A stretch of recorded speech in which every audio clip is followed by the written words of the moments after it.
Syedaralun, polisi menangkap seorang TNI gadungan berinisial K alias A alias S yang mencuri sepeda motor milik seorang security bernama Arpan berusia 38 tahun di kawasan Cilandak, Jakarta Selatan.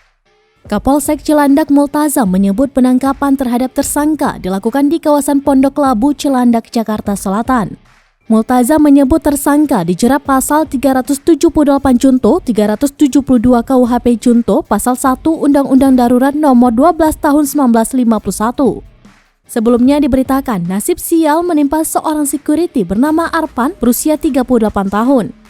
Dia harus menerima motor Yamaha NMAX B4594 SCS dibawa kabur seorang pria yang mengaku sebagai seorang TNI Angkatan Laut bernama Wanto.